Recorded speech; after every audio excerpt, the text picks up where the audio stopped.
جب کوئی شخص فوت ہونے لگے تو اس کے پاس جو لوگ موجود ہیں ان کو کلمے کی تلقین کرنے کا حکم ہے، اور ان کو یہ بھی حکم ہے کہ وہ اس کی اچھی چیزیں اس کو بتائیں۔ جب کوئی بندہ بوڑھا ہو جائے نا اور وہ بس اب جانے والا ہے اس دنیا سے، تو اس کی زندگی کی برائیاں اس کو یاد نہ دلائیں، اس نے جو اچھے کام زندگی میں کیے اس کو یاد دلائیں، تاکہ اس کے ذہن کی سکرین پر وہ چیزیں آنا شروع ہو جائیں، وہ اللہ سے حسن ظن اور امید کو مضبوط کرنے لگے کہ شکر ہے میرے اللہ نے مجھ سے یہ کام بھی لیا، میں نے مسجد بنائی، میں نے دارالعلوم بنایا، میں نے یتامیٰ و مساکین کی مدد کی، میں نے غرباء کے سر پہ ہاتھ رکھا، میں نے رشتہ داریوں کو نبھایا، میں نے یہ کیا وہ کیا۔ اس کے اچھائی والے کام اس کے سامنے رکھے جائیں تاکہ اللہ سے اس کو امید حسن ظن غالب ہو جائے، کیونکہ اب وہ گناہ تو کر ہی نہیں سکتا، تو اب اس کی امید غالب کی جائے، ایسی باتیں سنائی جائیں۔ میرے حضور نے فرمایا جس شخص کے مرنے کے بعد اس کو 4 گواہ مل گئے اچھائی کے، لوگوں نے کہا یہ بڑا اچھا آدمی تھا، صرف 4 گواہ مل گئے، تو فرمایا کہ اللہ اس کو غفران و رحمت کے پردوں میں ڈھانپ لیتا ہے، اس کی بخشش و مغفرت ہو جاتی ہے، اس کو جنت عطا کر دی جاتی ہے۔ حضرت عمر تھے، عرض کی یا رسول اللہ صلی اللہ علیہ وسلم، میرے ماں باپ آپ پہ قربان ہو، اگر کسی کے پاس 4 گواہ نہ ہوں، 3 گواہ ہوں، تو میرے حضور نے فرمایا وہ بھی جنتی۔ حضرت عمر بولے حضور اگر کسی کے پاس 3 بھی نہ ہوئے، 2 ہوئے، میرے حضور نے فرمایا وہ بھی بخشا گیا۔ حضرت عمر کہتے ہیں ایک کے بارے میں نے پوچھا نہیں، حضور نے بتایا نہیں، اگر پوچھ لیتے تو شاید حضور بتا دیتے کہ ایک والے کا بھی کام بن گیا۔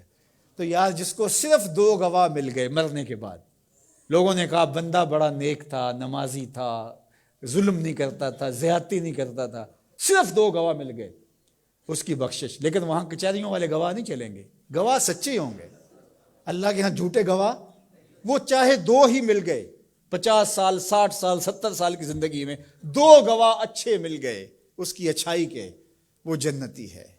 اللہ اکبر۔ اور کئی ایسے لوگ ہوتے ہیں جن بیچاروں کو گواہ ہی نہیں ملتا، جو کسی وجہ سے گواہی دے بھی رہے ہوتے ہیں، وہ بھی کہتے ہیں چلو ساڑھے نال تے چنگا ہی سی۔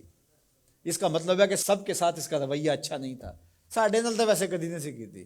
تو اس کا کیا مطلب ہوا کہ یہ بندہ ضرر کا منبع تھا، یہ شر کا منبع تھا، تو اس کی شر سے ہم بچ گئے بس۔ تو ایسا نہ ہو کہ تمہارے بعد لوگ گواہی بھی اگر دینا چاہیں تو لفظ تراشنے لگیں کہ اگر میں نے اچھا کہہ دیا تو سارے لوگ میری جانب دیکھیں گے کیا کہہ رہے ہو۔ ایسی گواہی پیدا کرو لوگ دل سے کہیں یار زمانے میں ایسا دیکھا ہی نہیں تھا۔ اپنی اچھی گواہیاں پیدا کر کے جاؤ، چاہے 2 ہی پیدا ہو جائیں، اچھی گواہیاں پیدا کر کے جاؤ۔ اللہ اکبر۔ تو دونوں چیزوں کو برابر رکھا جائے، امید کا چراغ بھی روشن ہو اور دوسری جانب جو ہے وہ خوف اور خشیت، اس کا چراغ بھی بجھنے نہ پائے۔ مایوسی بھی انسان کو کفر تک پہنچاتی ہے۔ جب کسی کو پتا ہو کہ اب رخصت ہی نہیں ہے، معافی نہیں ہے، تو وہ جس نے 99 قتل کیے تھے، جب اسے پتا چلا کہ جہنم میں جاؤں گا ہی، تو اس نے کہا پھر 99 کیا 100 کیا؟ جس کو سزائے موت ہو جاتی ہے اس کی پھر نگرانی کی جاتی ہے، اس کو پتا ہے میں تو مرنا ہی مرنا ہے، 1 مار کے بھی مروں یا 10 مار کے بھی مروں، ایک ہی بات ہے۔ تو خوف اور امید دونوں ساتھ ساتھ ہوں کہ گرفت بھی ہو سکتی ہے، رخصت اور چھٹی اور معافی بھی ہو سکتی ہے، یہ زندگی کے اندر جو ہے وہ توازن چیز قائم رکھتی ہے۔ شفاعت کی امید حضور علیہ السلام سے، اور حضور کی ناراضگی کا ڈر بھی۔ حضور سفارش کریں گے اور گناہ گاروں کی بخشش ہوگی، لیکن دوسری جانب یہ ڈر بھی کہ اگر حضور نے منہ پھیر لیا تو پھر کس در پہ جائیں گے۔